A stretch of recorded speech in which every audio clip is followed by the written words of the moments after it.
Good morning, everyone. Welcome to this joint meeting of the Technical Committee and the Interagency Consultation Group. This meeting is being recorded. If anyone online should experience difficulties during the meeting, please send a message in the chat box. At this time, Rebecca will start the roll call to determine member participation. Rebecca? Thank you.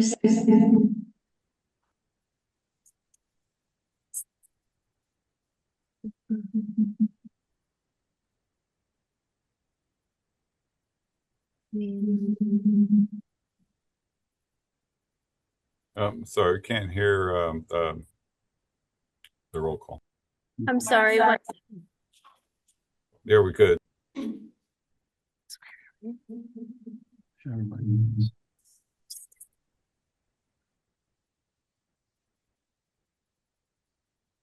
City of Annapolis. Anne Arundel County. Here. Baltimore City. Present. Thank you. Baltimore County. Here. Carroll County. Here. Hartford County. Here. Howard County. Here. Queen Anne's County. Here. Thank you. MDOT. Here. And also here, that's Virginia Burke for the ICG. MDE. Here. MDP. MDOT MTA. Here. MDOT SHA. Here. Thank you. And just to confirm for the ICG roll call, the ICG folks, BRTB. And Brian, I'm sorry. I think Brian Ulrich is here. Yep. Sorry. Present. Thank you. And then MPE. Here. Thank you. And then a representative for ICG MDOT. Yes, Virginia Burke for MDOT. Thanks so much. Thank you, Rebecca. We will now hear a public comment.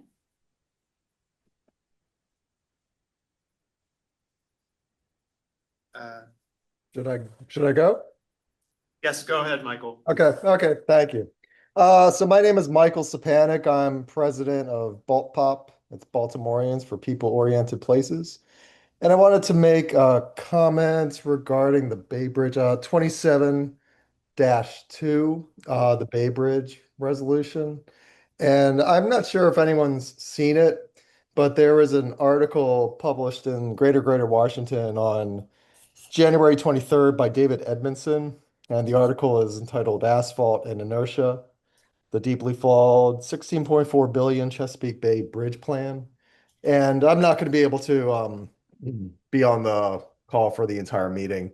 But during the portion of the meeting where 27-2 is being discussed, I'd really like to hear any kind of responses or reactions to the conclusions made in the article.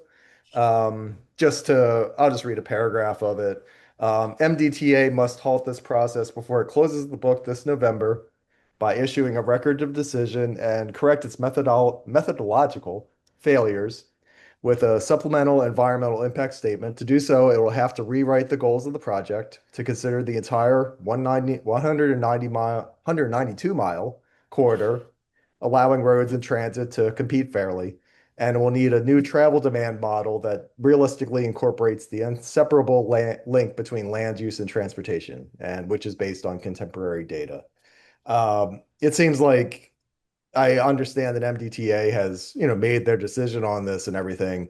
But the funding story is not done. The incorporation into the TIP or the LRTP is not done. And it seems like there's a whole lot of room available for some questioning about the analysis that was being done and some oversight of that process. And if at a minimum, I'd really like to just hear some responses and thoughts on this analysis, which seems to be pretty deep. And so that's my comment. If it helps, I will put the URL for the article in the chat. And thank you very much for your time. I appreciate it. Thank you, Michael. Our first item is approval of the minutes from the June technical committee meeting. Have members had a chance to review the minutes? I have a motion and a second to approve the minutes. Hartford County will move to approve the June 26 minutes. Thank you, Hartford County. Second, Baltimore City seconds. thanks, Baltimore City. We will now vote on approval of the minutes. Members in support of the minutes, please say aye. Aye. Aye. Aye. Aye. Aye. Thank you. I did want to note that usually, since this is a joint ICG committee meeting, we would also approve the ICG minutes, but the June meeting was canceled and the May minutes were approved via email, so there aren't any ICG minutes to approve. The June technical committee minutes are approved. We will now move on to action items. First action item we will consider is sending resolution 27-1 to the BRTB for approval. The resolution is for the round 10A socioeconomic forecast. Mr. Matt Hancock will introduce the resolution. Matt?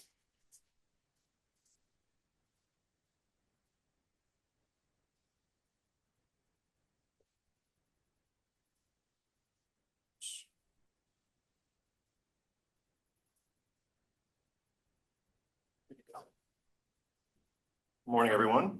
Matt Hancock. I am the data analyst and demographer here at BMC. Here to talk to you about the round 10A population forecasts and, well, household population and employment.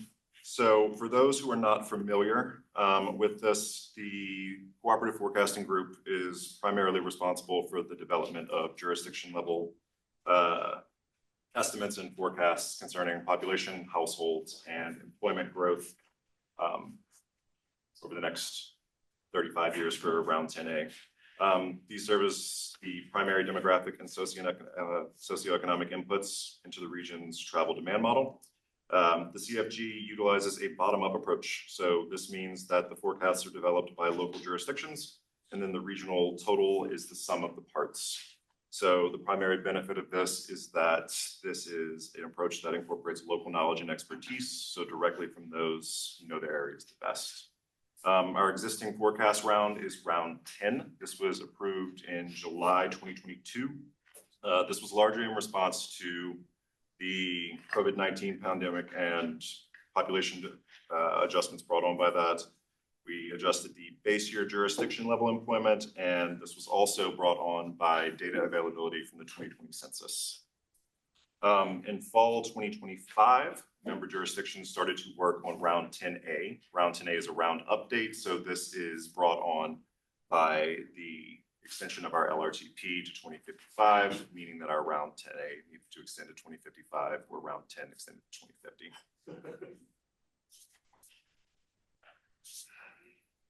There we go. So now I'll just provide a general overview of a regional kind of highlights for what round 10A looks like for populations, households, and employment moving forward through 2055. So for population, you'll see that overall, Baltimore region is expected to see steady growth in populations and households through 2055. At the regional level, for round 10A, we show population growth of 321,522 persons, or about 11.3% growth over this 35-year period, which comes out to, depending on the year, around 11,000 to 9,000 persons per year in growth. The largest expected total population increase is going to come in Anne Arundel, is what we have forecasted, with a growth of around 87,663. Then followed by Baltimore County, Howard County behind them. And the largest percentage increase is going to be in Howard County with a forecasted 21.6% growth from 2020 to 2055. Moving on to households. Remember this updates, there it is. The largest numeric increase between 2020 and 2055 is going to be in Anne Arundel County. where you're seeing an additional 44,761 households being forecast. For base year 2020, Anne Arundel was ranked second in terms of total households behind Baltimore County. And by 2055, Anne Arundel remains second, but its growth outpaces Baltimore County, adding more households over that same period. Together, Anne Arundel, Baltimore County, and Baltimore City account for 70% of the region's household growth in between 2020 and 2055. You'll see that largest percentage increase is going to be contained in Hartford, where households are expected to grow by 32%.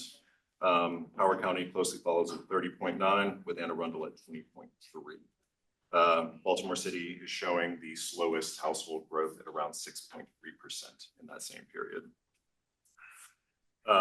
It is a little bit more of a nuanced story than population growth. While population growth is expected to grow by 11.3, households are expected to grow by 15.6. So this is indicating that we are moving into a smaller household size.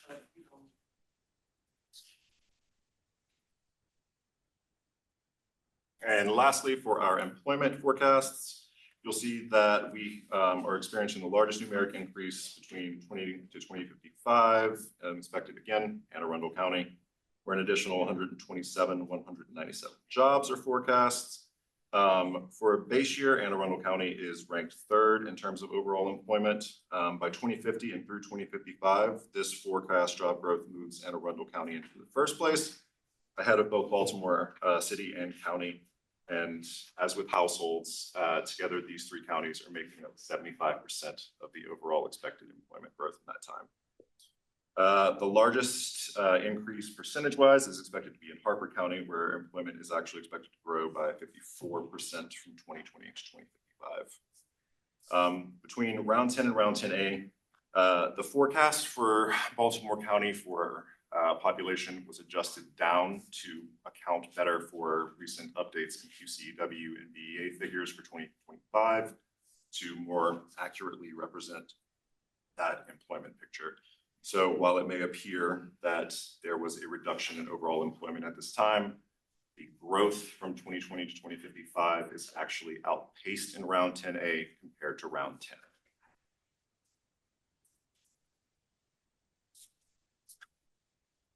And lastly, just to go through overall household size, you're seeing that for each jurisdiction in the region here, from 2020 to 2055, overall household size will be decreasing. This is a national trend. This is a global trend for the majority of populations, where household size has been decreasing consistently for the past, 300 years. So the reasons for this declining households are many and varied, but a large consistency or a large portion of this will likely include changing in age structure, declining birth rates, and an increase in the elder population as well. So while there is some variation here, you're overall looking for all jurisdictions, overall household size to drop slightly throughout this period. So for the Baltimore region, we're moving from 2.59 to 2.49. So while that might look like a significant shift, it is an expected and overall kind of moderate shift as well. And I can take any questions, or if you prefer to reach out to me through email, it is here. Anybody have any questions for me? Okay, thank you very much. I now ask for a member to move for approval of resolution 27-1 and then a second. Hartford County to approve resolution 27-2. 27 is a 27-1, I'm sorry. 27-1. Thank you, Sam. Carroll County second. Thank you, Carroll County. We now ask if any members of the public have any questions or comments on the resolution. There's currently nothing in the chat box. We will now vote on sending resolution 27-1 to the BRTB. When your name is read, please indicate aye or nay. Rebecca, can you please read down the list? Annapolis, Anne Arundel County, Aye. Baltimore City, Aye. Baltimore County, Aye. Carroll County, Aye.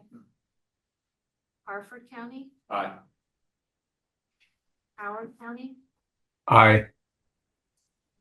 Queen Anne's County, Aye. was that an aye for Queen Anne's County? Aye. Yeah. Oh, thank you. MDOT, Aye. thank you. Thank you, Rebecca. The resolution has passed.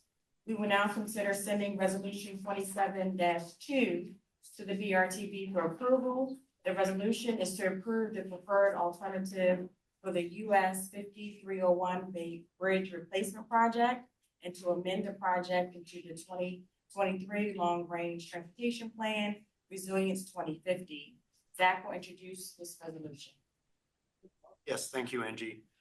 In resolution 27-2, the Maryland Transportation Authority is requesting that the BRTB approve the selected preferred alternative for the US 5301 Bay Bridge Replacement Project and to amend the project into Resilience 2050, the Long Range Transportation Plan.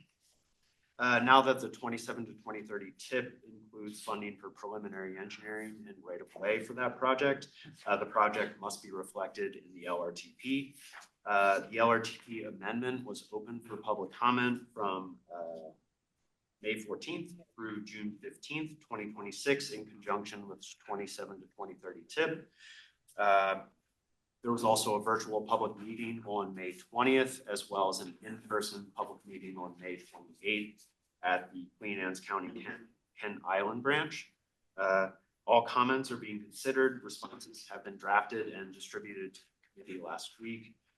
The ICG did determine that the project is not exempt from conformity analysis and was included in the regional emissions analysis for the 27 to 2030 TIP, as well as Resilience 2050. The project is funded with toll revenues and thus complies with fiscal constraint requirements for the LRTP. Ms. Melissa Williams is here from MDTA and she'll present project details. So Melissa, I think you should be able to share your presentation and go ahead. Okay, give me one moment. Let's do.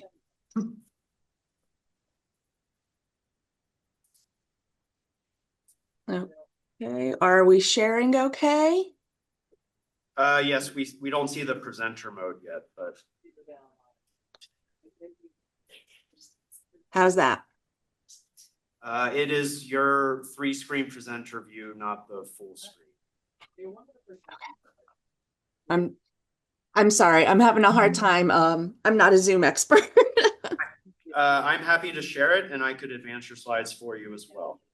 Oh, okay. I'm sorry. I have 2 screens and it's showing the wrong screen and I'm not sure how to I think you could switch the screens or I'm happy to share it as well.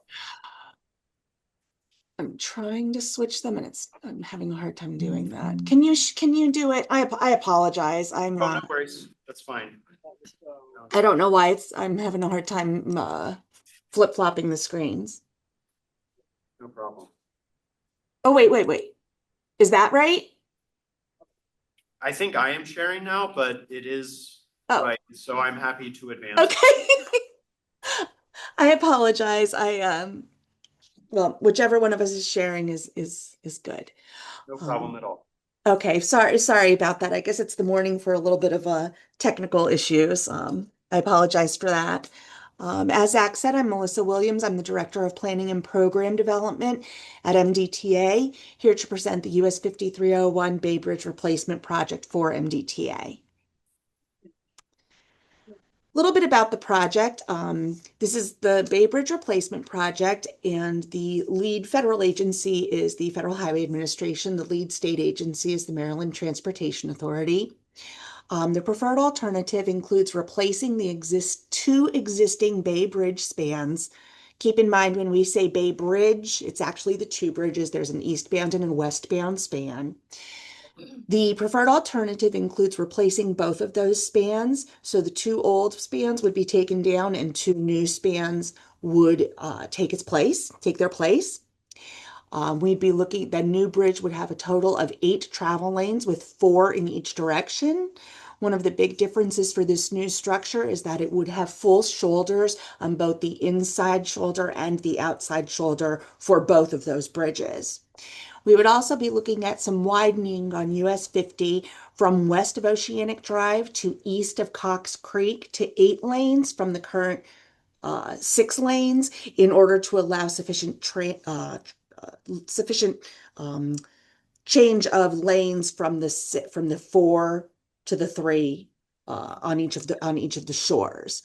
We're looking at maintaining the existing roadway alignment, and it is very likely the sequence of construction that we're looking at would have a new eastbound bridge built south of the existing eastbound bridge.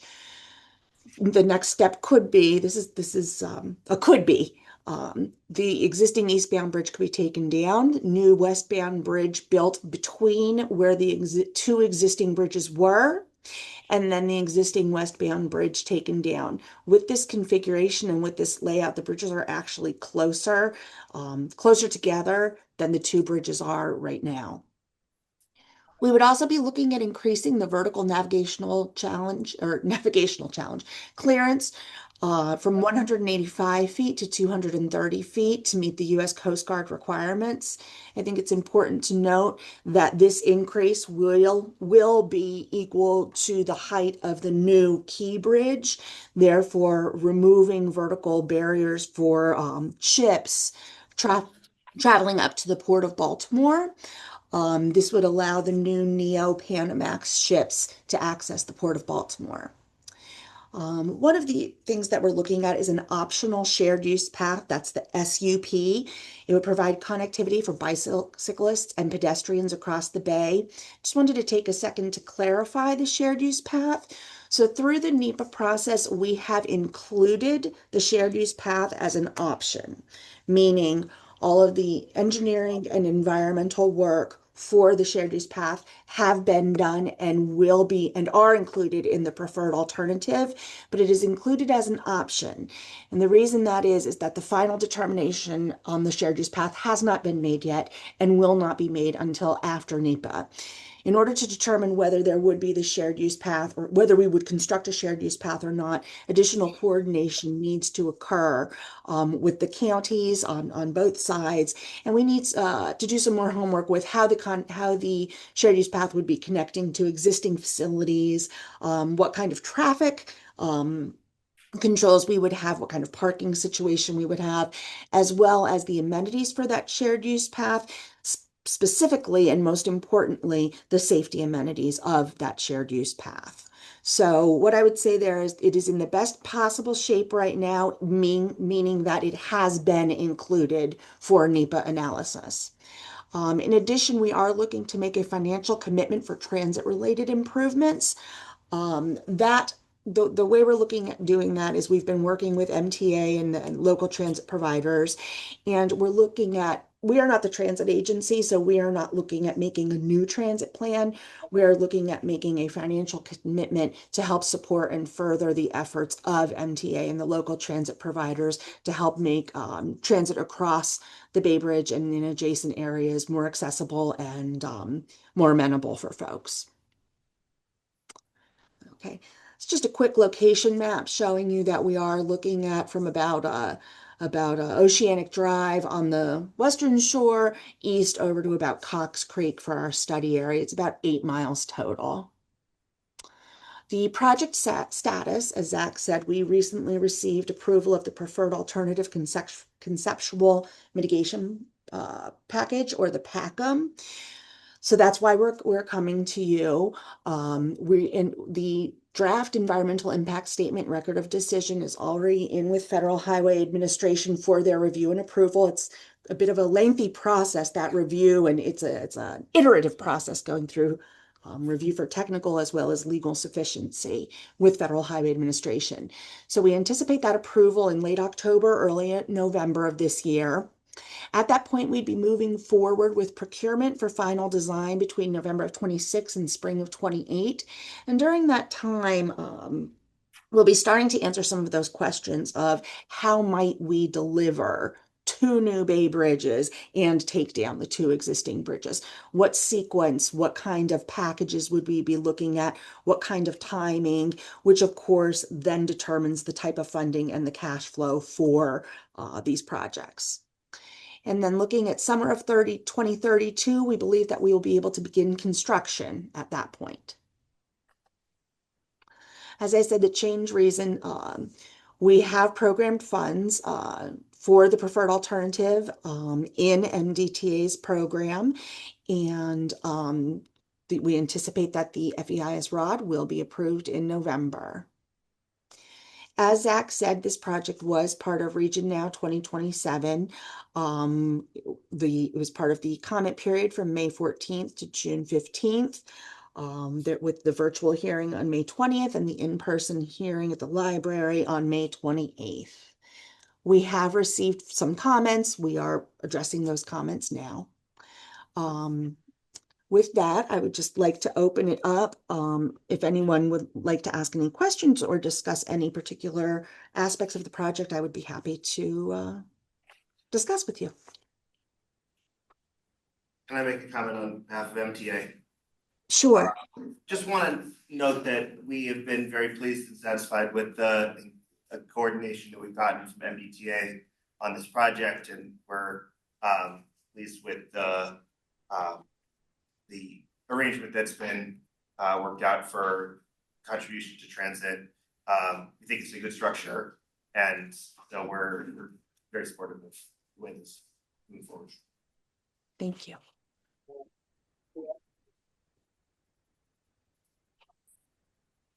All right, thank you, Melissa. I now ask for a member to move for approval of resolution 27-2 and then a second. Baltimore City moves. Thank you, Baltimore City. Queen Anne's County will second. Thank you, Queen Anne's. Are there any other questions from the technical committee or ICG members? We now ask if there are any questions or comments from the chat box online. There are no additional questions. All right, we will now vote on resolution 27-2. Send it to the BRTV. When your name is read, please indicate aye or nay. Rebecca, can you please read down the list of members? Annapolis. Anne Arundel County, Aye. Baltimore City, Aye. Baltimore County, Aye. Carroll County, Aye. Harford County, Aye. Howard County, Aye. Queen Anne's County, Aye. not, Aye. thank you. So now we'll also have ICG vote on the air quality portion of this resolution. I did want to note that MDE will be voting by email. So it'll just be BRTP and MDOT. I just wanted to register MDOT's I vote for the 27-2. Thank you. Okay, so for the ICG vote then, BRTV, Aye. thank you, and MDOT, Aye. thanks everyone. Thank you, Rebecca. The resolution has passed. We will now consider sending resolution 27-3 to the BRTV for approval. It is for consideration of the 2027-2030 Transportation Improvement Program and the corresponding conformity determination of the TIP and Resilience 2050. Ms. Nicole Condell will introduce the resolution. Nicole?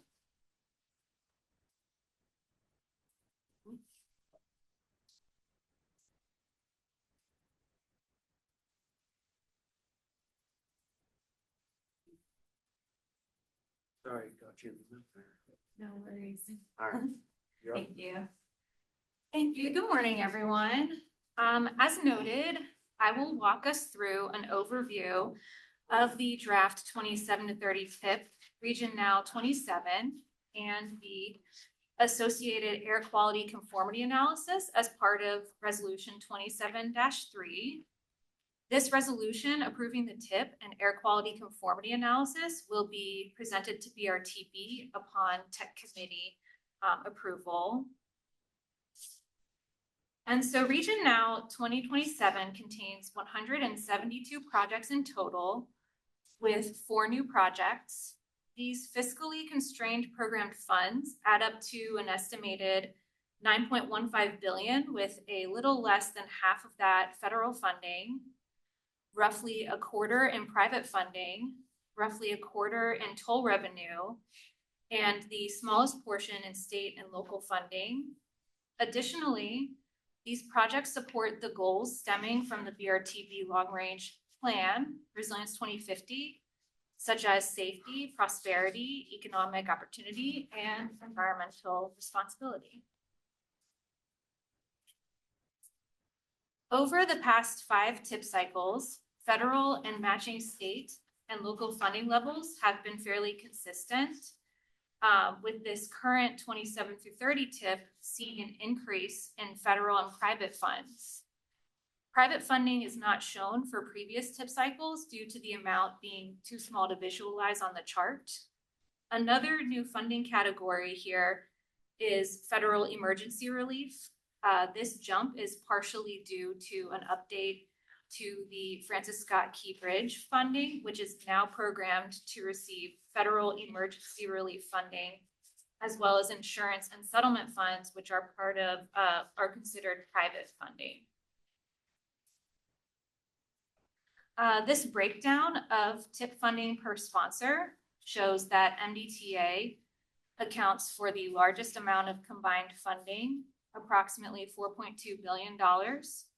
The vast majority of this funding is as noted on the previous slide for the Key Bridge rebuild, which includes the federal emergency relief, private, and toll funding for advanced construction. SHA has the second largest portion of combined funding at an estimated $2 billion, then MTA Transit at $1.4 billion. Baltimore City and MTA Commuter Rail are next, hovering close to $500 million, with smaller portions for the local counties and the Maryland Port Administration.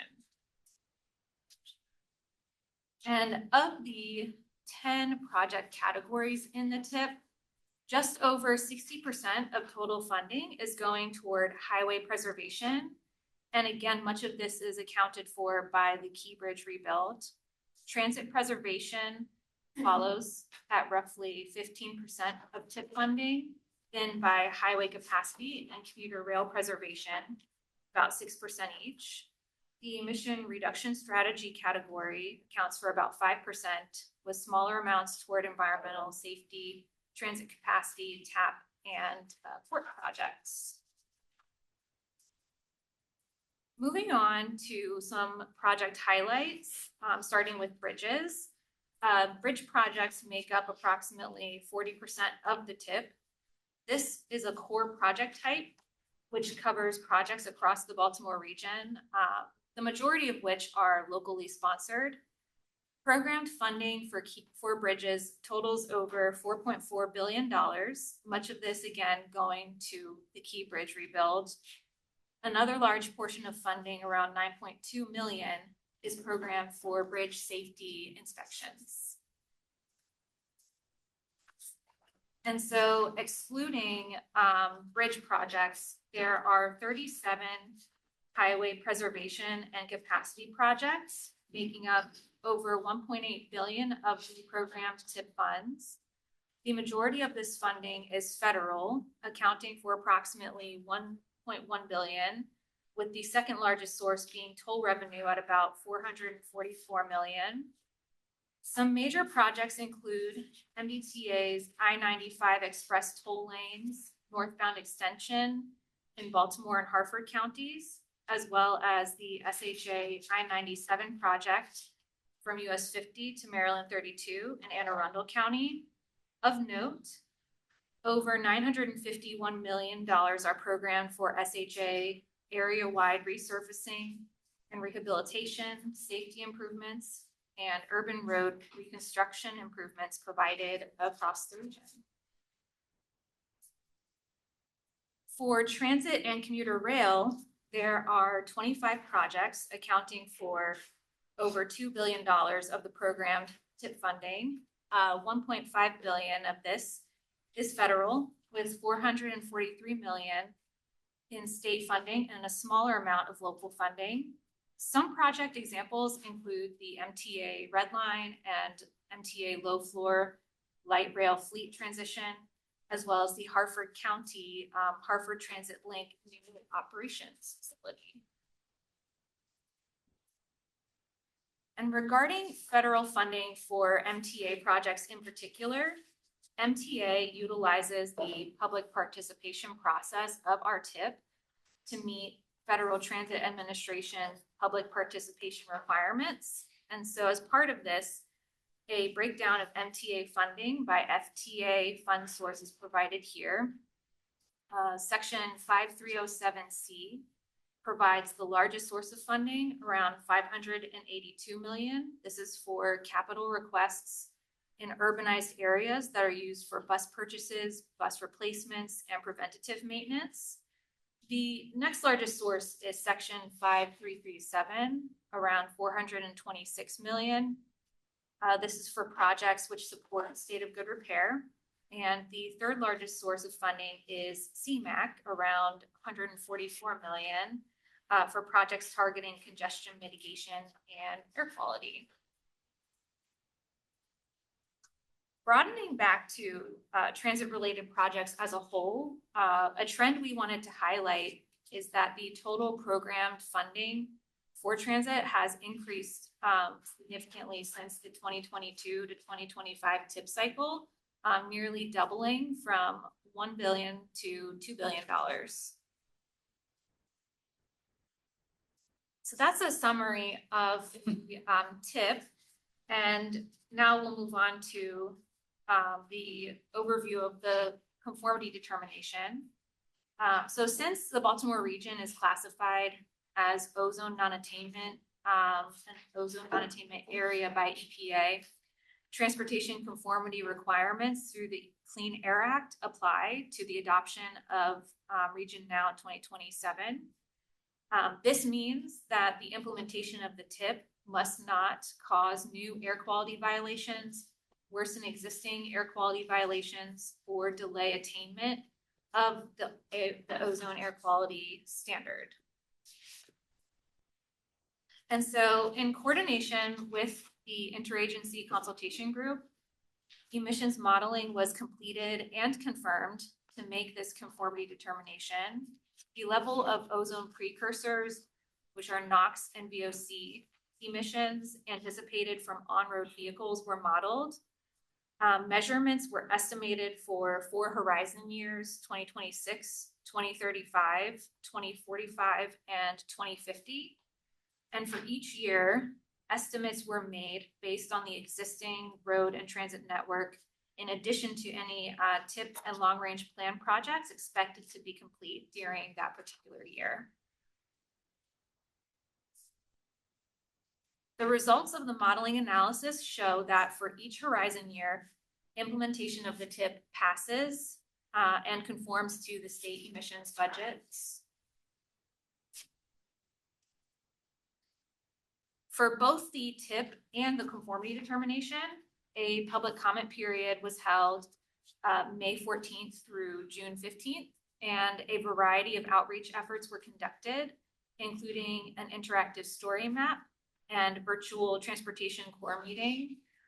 This virtual meeting presentation was recorded and posted to the public input TIP website, and additional presentations were offered at regional and local outreach events. Comments were received through submissions from both individuals and organizations, which have been distributed to staff. Tech committee and VRTB members are working to finalize responses to these comments, which will be published with the final TIP document. A survey was offered during the comment period to gather feedback on the TIP. When asked about familiarity with the TIP, the majority at 58% were kind of familiar and 29% were very familiar, while a smaller percent, 13%, were not familiar with the TIP process. When asked whether they support Region Now 27 program and project mix, the respondents shared 50% shared that they were not supportive of the TIP project mix. 31% were not sure, and 19% shared that they are supportive of the TIP program.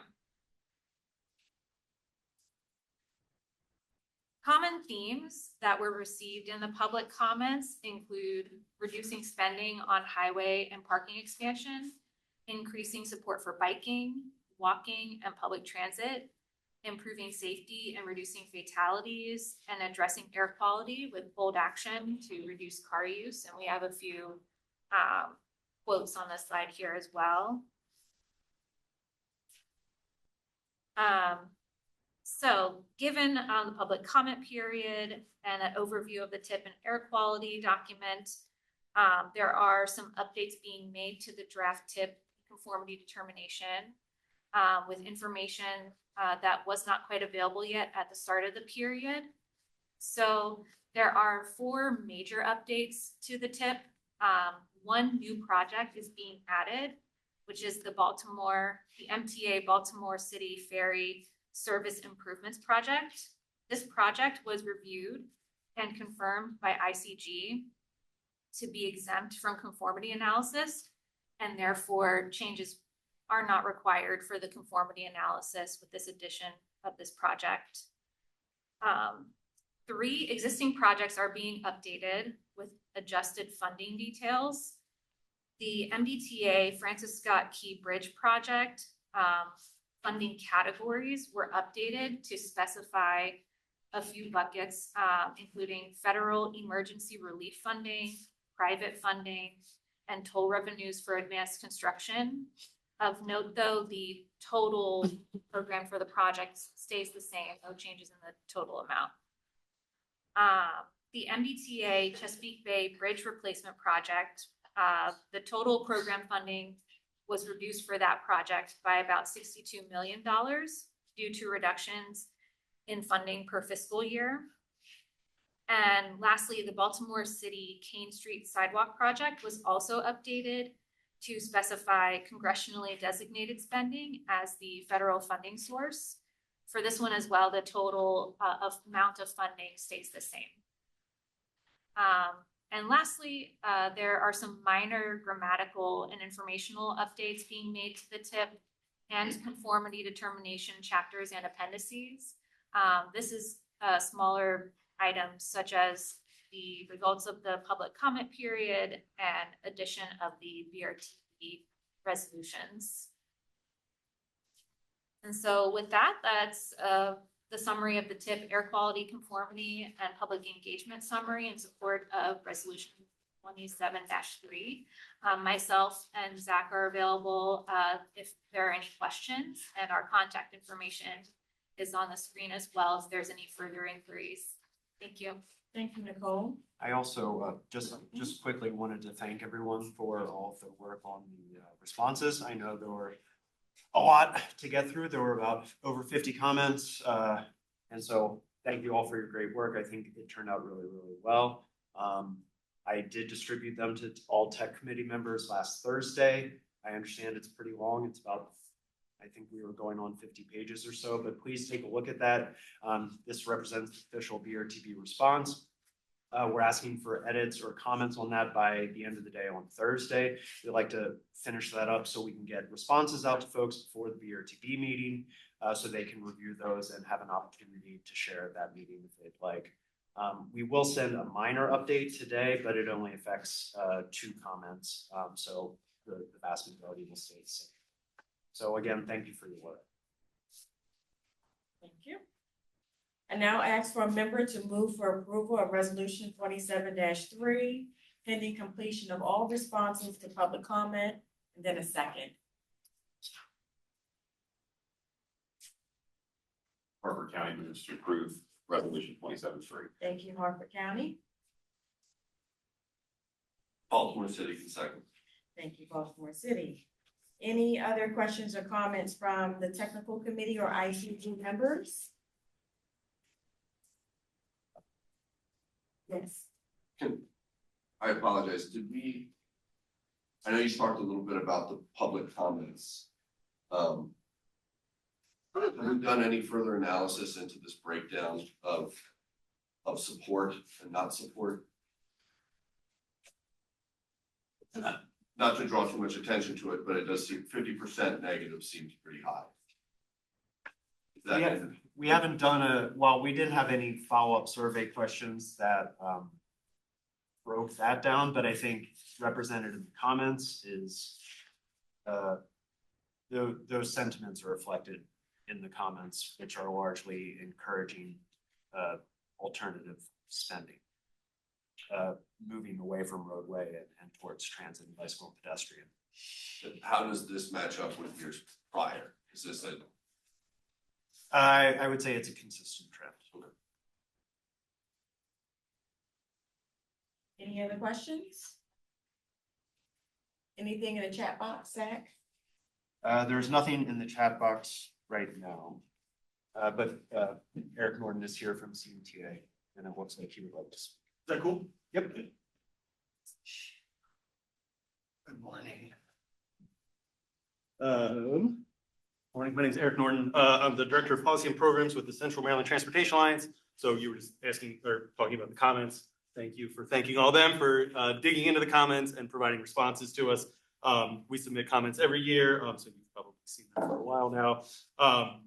If you've read them, you know that we consistently raise concerns about the region's transportation spending priorities in line with what you were just talking about with Zach. We've never seen any changes from a draft to a final tip, but we think it's important to continue sort of beating the drum and submitting our comments. And we're hoping at some point our message of one more lane won't fix it will finally break through. Our central concern remains unchanged. We continue to overwhelmingly prioritize highway expansion over transit expansion and state of good repair. Since 2017, if you look at just the capacity dollars of TIPS, 95% of our transportation capacity dollars have gone towards highway capacity, and just a minimal amount going towards transit capacity. And as we know, even that funding that has gone towards transit capacity projects has mostly been, planning for the red line and things that actually haven't even been built. So this draft tip continues that trend. It omits important projects such as Be More Bus, the 5th Bus Division. There's other MTA investments in our letter that we highlight that aren't getting funded. What else? Spending priorities are failing to deliver better outcomes. Roadway fatalities remain high. There's no meaningful progress towards Vision Zero. TIP itself acknowledges that pavement conditions are going to get worse with the way we're planning to spend money. Despite the fact that, again, one more lane won't fix it, major highway capacity projects are getting funded at the expense of maintenance, transit, and multimodal investments. Also wanted to mention also in the letter, we are looking ahead to the next long-range transportation plan that you'll all be doing next year, and have some concerns about the financial assumptions that the BRTB is making, understating long-term maintenance needs and having rosier revenue projections that are warranted. And that's going to put us in a bad spot with the long-range transportation plan. Again, shortchanging maintenance so that we can spend more on highway capacity. We encourage the BRTB to shift funding priorities away from expansion towards transit, biking, walking, crosswalks, ADA compliance, all the things we really need to help everyone move around safely and affordably. Thank you very much for your time. Appreciate it. Thank you. Thanks.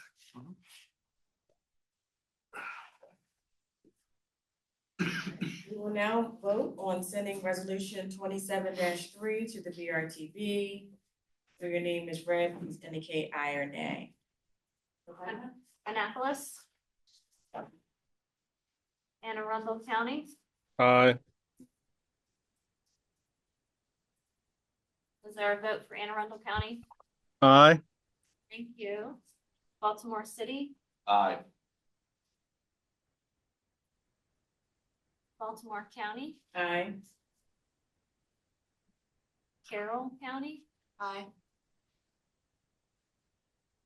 Harford County, Aye. Howard County, Aye.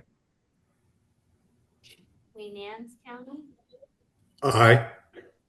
MDOT. Aye. Was that an aye for MDOT? Of course, yes, it's an aye.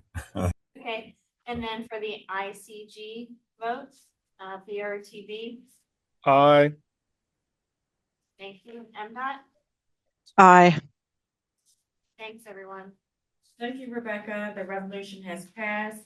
We will now consider sending resolution 27-4 to the BRTB for approval. The resolution addresses the BRTB's self-certification of the regional planning process.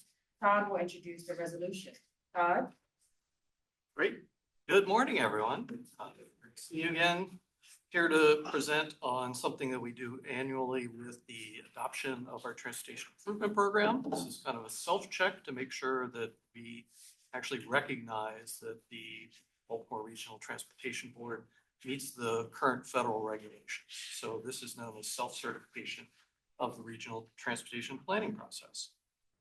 So we do all of this activity for the Metropolitan Planning Organization based upon the latest Metropolitan Planning Rule, came out of federal regulations. We represent actually two transportation management areas, one the Baltimore urbanized area, and then also the Harford County Bel Air urbanized areas, each of which are over 200,000 in population. That brings in some additional requirements that the Metropolitan Planning Organization needs to do, including some additional things like congestion management requirements, things like that. Also, as I said before, we always do this on an annual basis as we put forward the approval of the Transportation Improvement Program. So I'm not going to go through all of the different regulations, but we are saying that all of these documents that we are producing both meet the Metropolitan Planning Regulations, the Clean Air Act. That's why we do a conformity determination, and then a number of different non-discrimination laws and regulations for civil rights, ADA, aging, gender, disabilities, and then also that we're meeting equal employment opportunity requirements per federal law. There are some modifications that are going on with some of those different regulations, so we're trying to keep up to date with all of them and make sure all of our planning and processes go along with what's currently in the regulations. So this requirement also then does include an attachment that describes all of these different activities with resolution 27-4. It includes that we've updated our annual work program known as the Unified Planning Work Program, and also that we are meeting all of these requirements in the employment, contracting, and procurement that occurs here at the Baltimore Metropolitan Council. We actually have our funding that's flexed over to the Federal Transit Administration, and they're going through some updates to their regulations also. So we're making sure that all of our procurement is matching what's going on at the federal level with our requirements. There's been, of course, changes on an annual basis. We just try to refresh this to make sure that the document remains current. We continue to have references to our new public involvement transportation core program. We've done updating to performance-based planning and programming with updating some of the targets setting process with that. Again, updates with the UPWP, with the new transportation improvement programs, the development of the long-range transportation plan known as Region Next 2055, and then also languages per new federal guidance. So with that as a summary, I'm just going to put my name up there really quick, but I will ask the chair to move forward this resolution 27-4 self-certification, and I'm here to answer each one. Thank you, Doug. And now ask for a member to move for approval of resolution 27-4, and then a second. Carol, we'll move for approval of resolution 27. Thank you, Carroll County. Second. MDOT will second. Thank you, MDOT.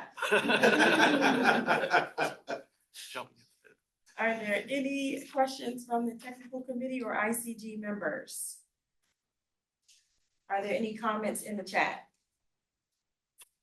Chair, currently there's no one requesting to comment on that.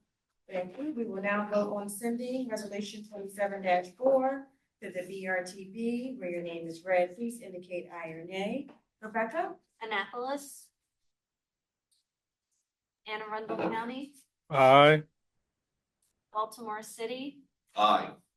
Baltimore County, Aye. Carroll County, Aye. Harford County, Aye. Howard County, Aye. Queen Anne's County, Aye. and MDOT. Aye. Aye. Thank you.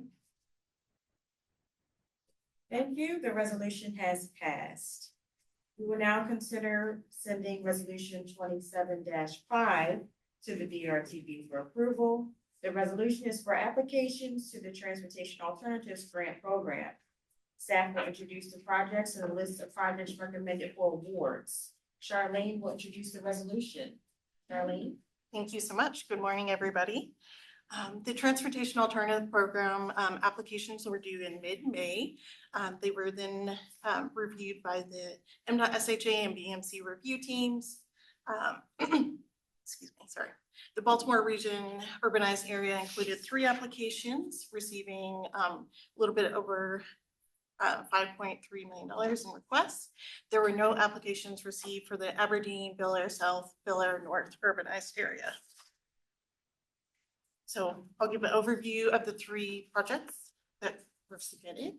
So first in Anne Arundel County is the 5th Avenue Southwest Feasibility Study, which extends from Stewart Avenue to Crane Highway. The total cost for the project would be $249,000 with a request of almost $200,000. The feasibility study would look at developing active transportation options on one or both sides of 5th Avenue. This would provide a connection from the neighborhood to the Richard Henry Lee Elementary School. The school estimates that this connection would potentially bring 265 more students being able to walk to school safely. This connection would also allow students to access Corcoran Middle School by walking and biking and Luke Glen Burnie High School. And in Anne Arundel County, we have the South Shore Trail Phase 4B. They applied for construction totaling $5.5 million with $4.4 million requested in funding for construction of a 10-foot wide, 1.5 mile shared use path from Crownsville Road to Honeysuckle Lane that would connect to the other sections of the South Shore Trail. This would be one of the final connections for the South Shore Trail.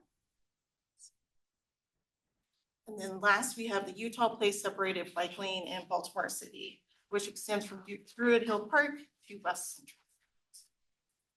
A total cost of $977,000.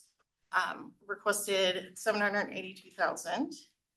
So they requested for 100% design of the separated bike facility.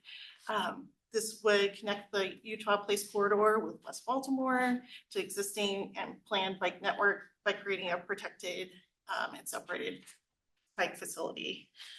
This would improve safety and comfort for people biking and rolling of all ages and abilities while enhancing access to multiple schools, parks, transit, and other destinations in the area.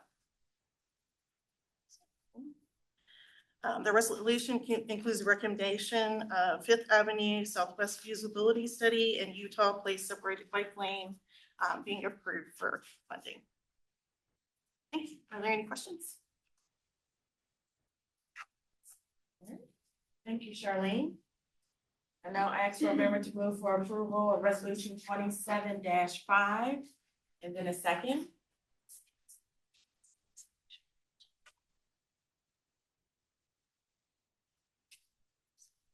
Harford County, we move to approve resolution 27-5. Thank you, Harford County. Anne Arundel County will second. Thank you, Anne Arundel County. Are there any questions from the technical committee or ICG members? Are there any questions in the chat box? There are currently no questions in the chat box. Thank you. We will now vote on sending resolution 27-5 to the BRTB. When your name is read, please indicate aye or nay. Becca? Annapolis. Anne Arundel County, Aye. Baltimore City, Aye. Baltimore County, Aye. Carroll County, Aye. Harford County, Aye. Howard County, Aye. Queen Anne's County,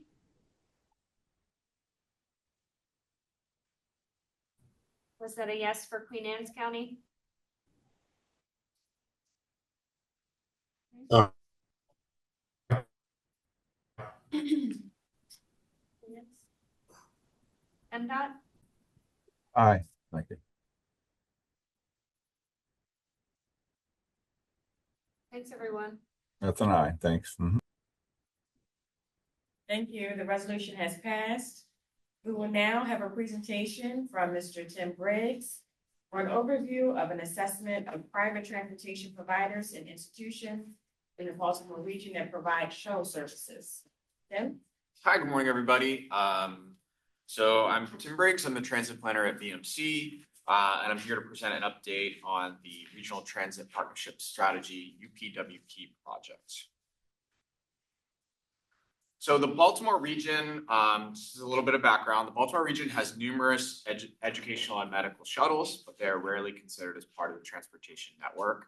So to address that gap, the purpose of this project is to understand the scope of the shuttle services provided in the Baltimore region and their relationship to the existing and planned transit service, to gather data about providers, to support regional planning efforts, and identify opportunities for improved coordination and collaboration to support existing transit service infrastructure improvements, develop future transit corridors.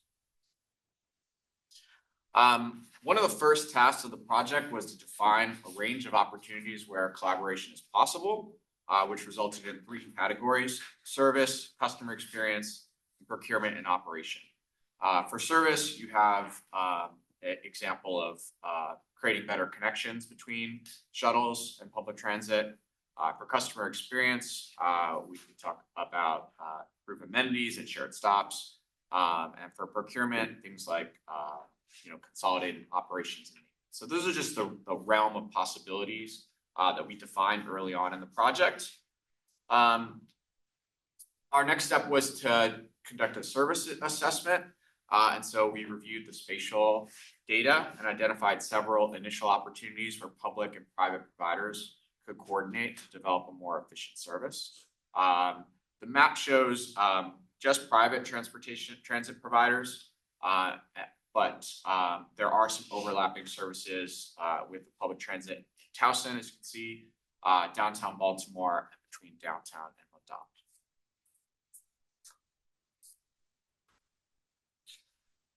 We identified 14 private providers in the Baltimore region, and 13 of them completed a survey regarding their transit operations. Here's an example response showing the range of services offered and their how often they are reported to be used by riders. Fixed route service is offered by all the providers, and 11 of the 13 providers identified it as a most used service. Several themes also emerged from the survey responses. Overall, private providers indicated a willingness for greater coordination with public providers. They highlighted service reliability, improved rider experience, and real-time tracking and communication as some of their strengths, and noted the challenge posed by rising operating costs, including fuel and wages. Other survey findings identified shifting ridership and demand patterns because of COVID-19, the need for better driver training, and the desire for greater coordination with public transit providers for fare integration or rider passes. So a lot of these areas are pretty familiar. If you're in the kind of transit world, a lot of these topics are pretty familiar, kind of highlighting some of the similar operating challenges by any transit provider, regardless of whether they're a public or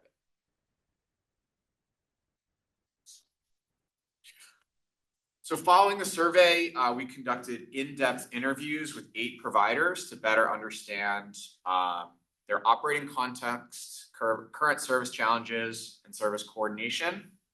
We're currently compiling all of those interviews into a technical memo. But some of the preliminary findings showed again an interesting coordination both with the other private providers as well as the public provider. However, funding is a major constraint. Should be no surprise to anyone who's in the transit world. Private providers also expressed limited interest in connecting to public transit outside Penn Station, which I think is an interesting finding or finding, but an interesting observation. Nelson Nygaard is the consultant that's supporting this project. They're also developing 4 case studies to inform the identification of the most effective collaboration opportunities. And they aim to draw on private experience in Boston, Buffalo, Atlanta, and Richmond to illustrate how collaborations went from opportunity to implementation and other approaches to fostering coordination and collaboration among different entities.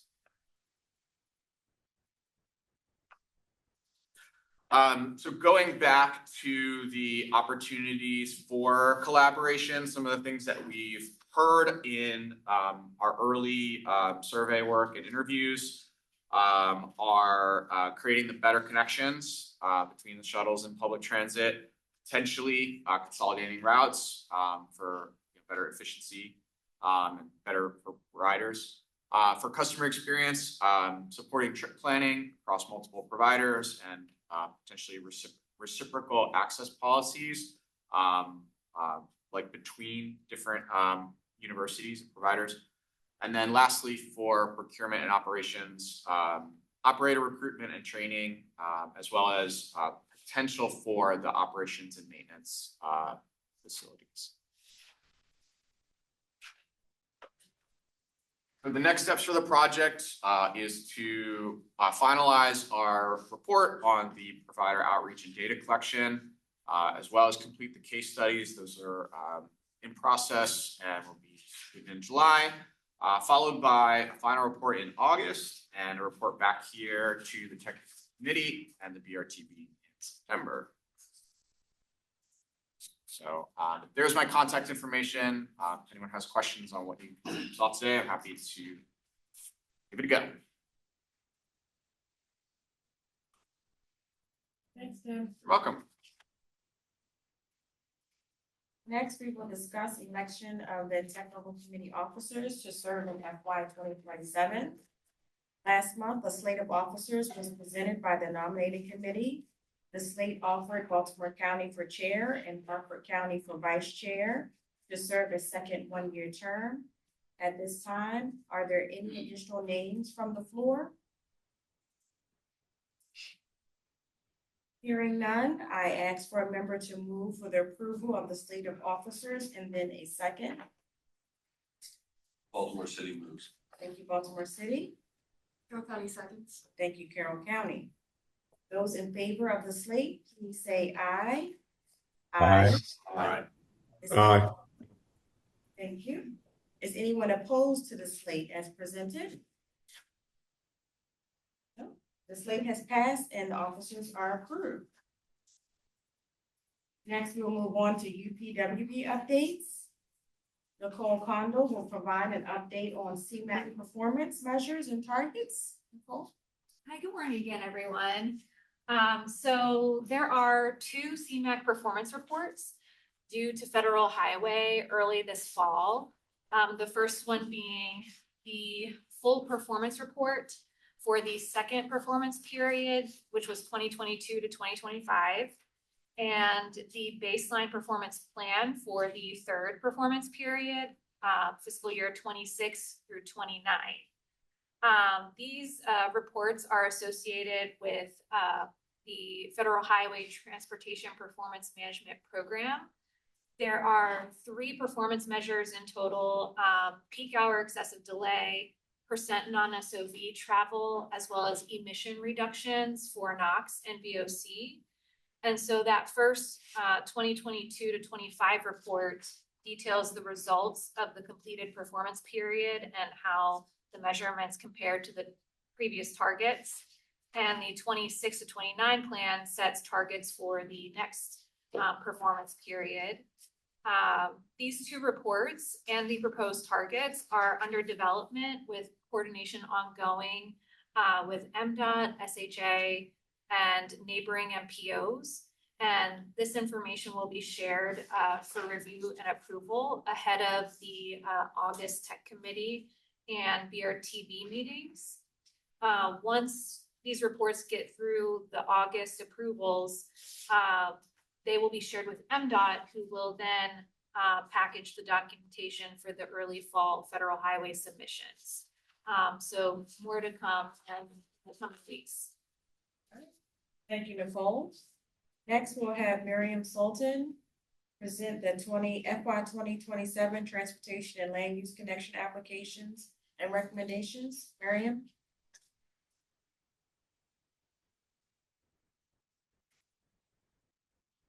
Thanks. Hello, everybody. I'm here to present on the Transportation and Land Use Connections Grant Program. We had our application period open from mid-May to mid-June, and then reviewed the applications. I'll go over the applications we received and then our recommendations. So the program purpose for the Transportation and Land Use Connections, TLC program, it was established by the BRTB in 2022 to provide short-term technical assistance to local jurisdictions in the Baltimore region. The program supports projects that reduce roadway traffic, improve safety, address extreme weather-related impacts, and make it easier for people to walk, bike, roll, and use transit. A TLC project should strengthen the connection between transportation and land use to improve access to jobs, services, and other opportunities. So this round is round 4. We received 3 projects, one from Carroll County, one from Baltimore City, and one from Baltimore County.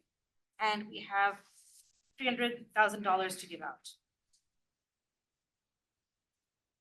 First project, we received a request from Carroll County for 30% design for a 5,300 square foot separated shared use path along Old Westminster Pike within the Finksburg Sustainable Community Area.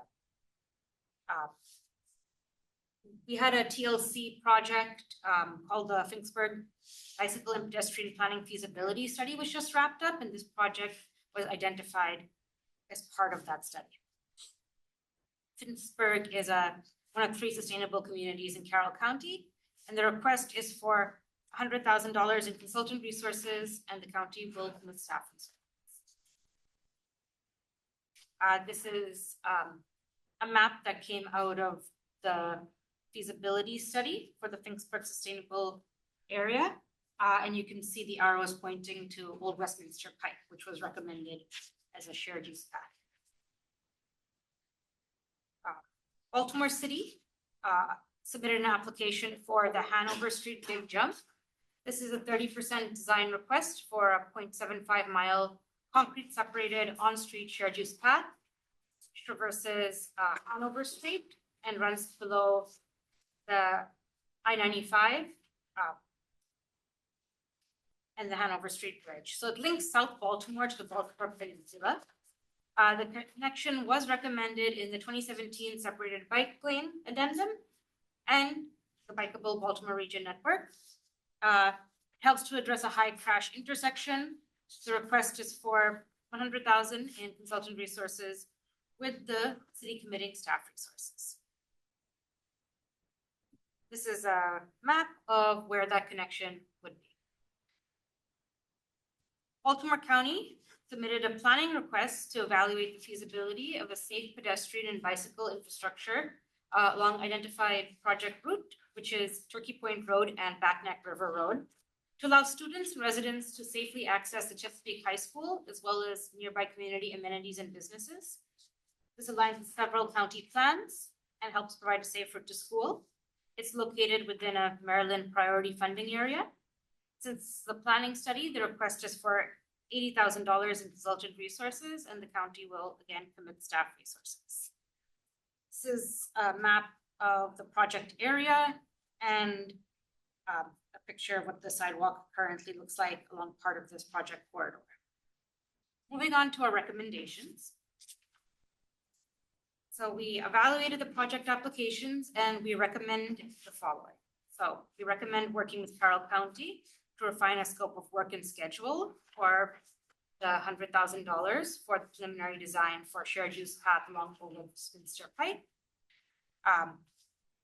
We recommend working with Baltimore City and the consultants to refine a scope of work and schedule for $100,000 for the Hanover Street Big Jump.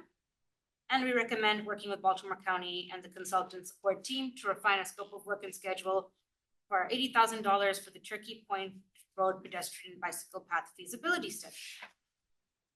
For more information, you can scan this QR code to access our TLC program website.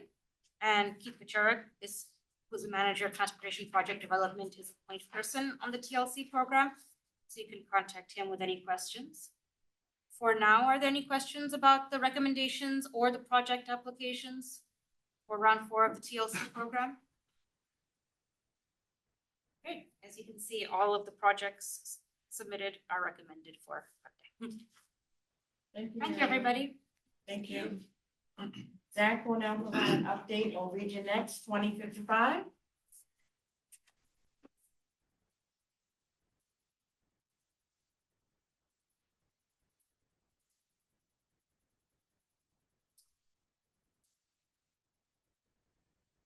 All right, thanks, everyone. You know, there have been a lot of presentations, so we're getting close to it. So for Region Next 2055, first of all, projects were due Wednesday, June 17th. Thank you so much for all your work on these. I know it is a lot of work to submit projects for the long range plan, so really appreciate your efforts. We're currently reviewing submissions. We do expect a few additional projects. So we don't have like a project list yet, but we're working with folks to finalize that. We're also evaluating categorizations. If a project is more system preservation oriented, doesn't expand roadway capacity or add new transit service, then it might fall within the financial bucket of the LRTP for system preservation funds. Obviously, if it expands roadway capacity, adds new transit service, then it would fall in that expansion category. Both would be included in the LRTP, just it differentiates which financial forecast bucket it comes out of. So I send questions to most jurisdictions that have submitted projects. If you have not received them yet, they are coming soon.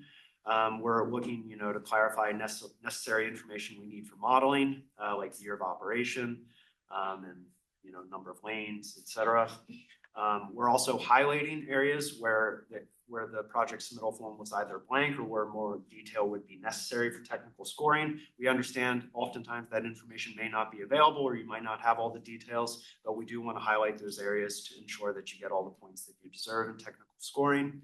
And then we're also highlighting projects that may not be LRTP projects. So 2 examples that we see, project might be complete or have all funding before the planning horizon for the LRTP, that the LRTP starts in 2032, extends to 2055. So it might be a TIP project if it's going to be complete by 2031. Or the fiscally constrained LRTP involves federal funding from FHWA and FTA. If it's anticipated to use, say, FRA funding, it would not be part of that fiscally constrained LRTP, but we would still list it if it was regionally significant and anticipated to be funded by FRA, for example. So question responses, we're asking for them by the end of the day, Thursday, July 16th. So that's 2 Thursdays from now. Hopefully that's not too tight of a turnaround. We do want to get started on scoring as soon as possible and start mapping projects and whatnot. So in terms of next steps, I mentioned scoring. We're going to work on that in July and August. Hopefully we finish in August, but it realistically may move into September for some of the modeling oriented scoring. We're also going to concurrently work on cost estimation with MTA, and SHA has also agreed to estimate costs for all roadway projects. So for MTA and SHA here, we will provide project information as soon as possible. as well as a map, so we can get that process started pending project review. And then hopefully we have a draft project list that we can discuss with committees in this fall. So things are moving along. Appreciate all your efforts. And that's all I have for you this morning. Happy to answer any questions if there are any. Thank you, Zach. Moving to other business, the next technical committee meeting will be virtual on August 4th, 2026.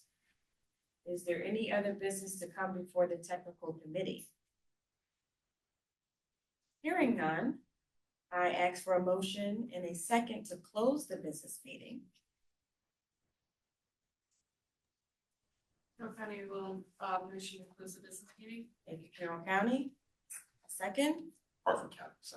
Thank you, Hartford County. At this time, we have ended the business meeting